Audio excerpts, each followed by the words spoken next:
Camera rolling? Please tell us your name and title. My name is Trisha Nguyen, and I'm the Chief Executive Officer of Southland Integrated Services. What are the unique challenges you face as a healthcare provider in getting patients to access healthcare in this region? The unique challenges that we face in getting patients to access in this population is, first of all, is the language. Many of our patients' populations, the majority of our patients' populations are monolingual Vietnamese.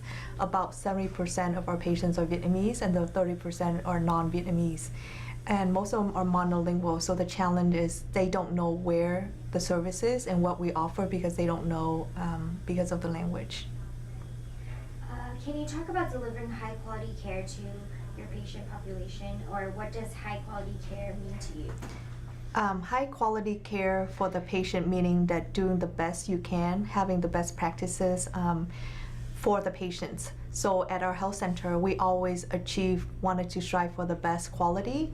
We always involved in many pilot projects with the Coalition of Orange County Health Centers.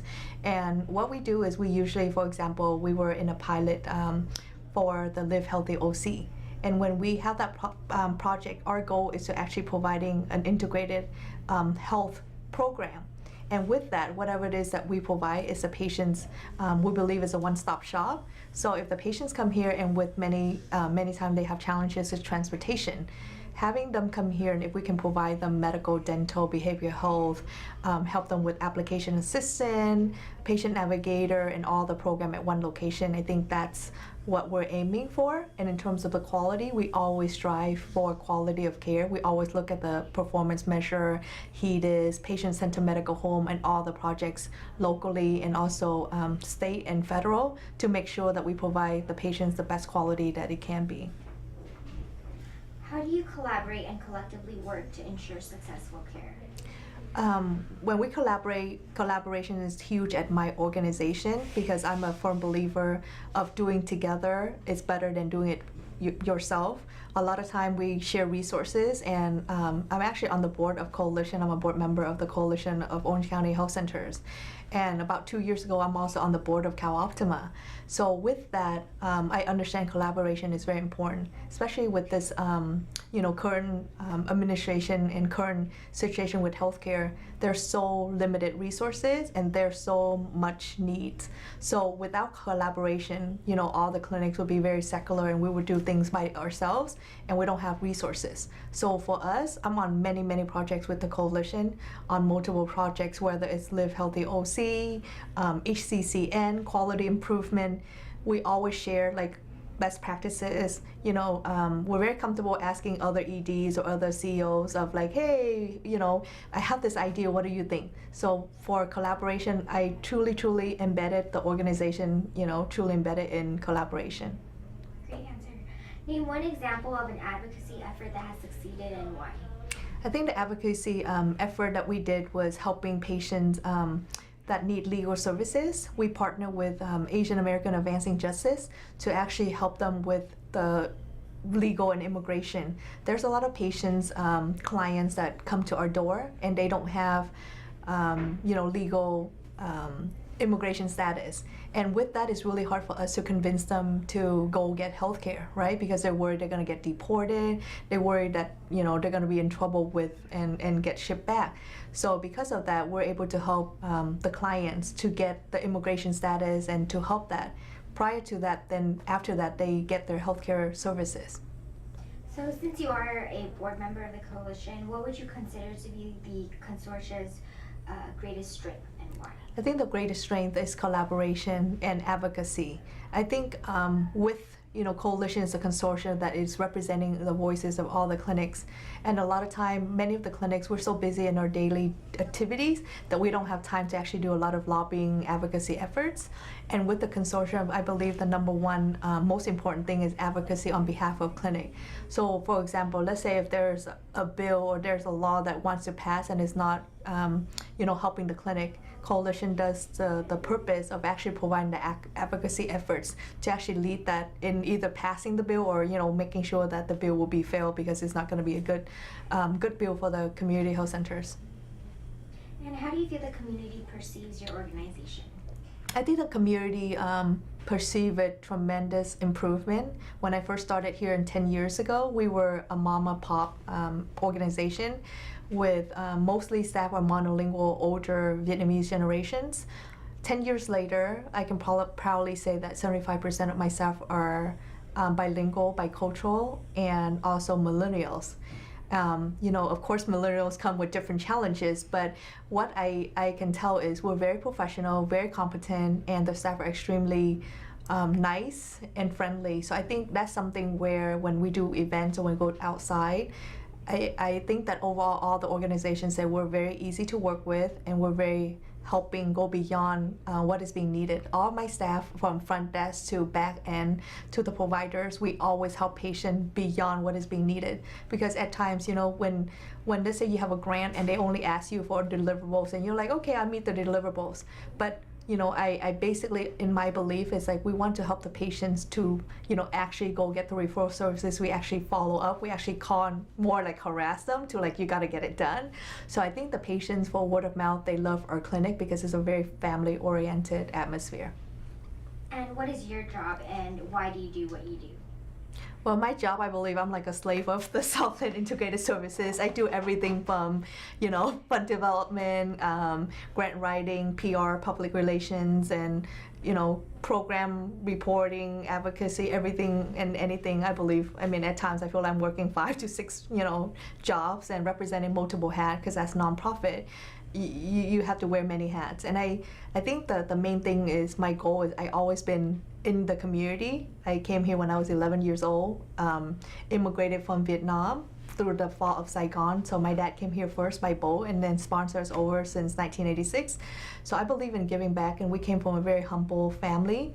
Very poor. We use Medi-Cal, housing, and all the public services. And, with further education, we turn out to be, okay. At the end of the day, I feel like helping the community. I feel like I've been in the community. I was in the youth group. I was doing performances and dance, very culturally. So I feel that there's a lot of need for that. My goal is actually getting the mentoring of the younger generations. I feel like there's not enough of the younger leaders, and I'm getting in the sense that I've been doing this for so long, over 20 years, and I feel like I need more younger leaders to give back to the community and go into nonprofit. Being an Asian person, being Vietnamese, the parents always expect you to be a doctor, lawyer, pharmacist, and anything out of that is considered, not acceptable. So I'm hoping that, I can be a mentor to the younger generations to get them into the nonprofit field, the social work field, psychiatry, and things like that. So I think for me, I mentor a lot of my staff so that eventually I hope they're gonna be the leaders of Orange County. Beautiful answer.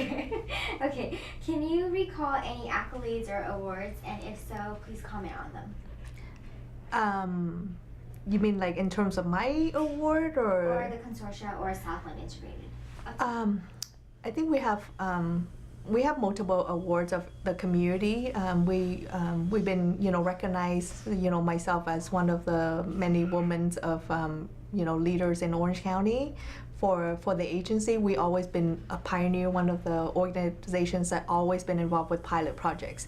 Every time at the coalition, when they have a new project, I think my name is always the first of the few that always popped up because I'm always willing to work with others and as well willing to try and take risks. So I think that's something where in this healthcare is ever changing. So in order for you to be successful and sustainable, you always have to take chance and take risks and be strategic. Last question. What is unique about the community that you serve? I think the uniqueness about the community is most people don't know that we suffer a lot of, post, war and a lot of depression, anxiety. Our community, we basically, there's many, like France, China, conquer Vietnam. And so with that, we were like a communist, country since 1975 because we lost the country in 1975. And with that, it comes a lot of stress, a lot of mental health issues. And when they came here, there's a lot of acculturation, assimilation. It's really, really hard. For me, I was considered 1.5 generation. And so when my my dad came home, and I would get in trouble because the school teach you to do individualism, right? You always have to ask questions, you always have to challenge, and then when you come home, you challenge that, and then you get in trouble with your dad and said, I'm the dad, I tell you what to do and you're supposed to do it. So I think it's really hard for the intergenerational, like the parents and the kids have a hard time communicating, and with that it creates a lot of tension. Right now in our community, we're pretty high in, you know, a lot of the health issues, diabetes, hypertension, and especially on mental health. Suicide has been increasing in the teens, so it's a lot of stress, and with the expectations of education and being successful, a lot of kids don't have, you know, their social lives. They don't have a life outside of, like, the parents make them go to school, they make them go to tutoring, go into piano, you know, karate, all that. And because of that, I think the self-care, you know, like how to be happy, it's really I think it's losing meaning. So I think if there's one message today, it's just basically to be, you know, to be happy, live one day at a time. You never know what is the next day. You know, don't take things for granted, and also, you know, like appreciate, you know, what you have, because at the end of the day, there's so many things going on in this world, you know, like shooting, you know, like things constantly changing, you know, people passing away. With that said, I think that would be my take-home message. It's just do your best, and, you know, for the patients and the clinic, I think the family atmosphere. If the patients come here, we treat them like family. They know that they feel very comfortable, and they come back. Sometimes we have patients come back and we're like, why are you coming back so often? I just want to talk to you because I have no support. I think that's, at the end of the day, we treat everybody like how we want to be treated. Cut. Cut. That was great.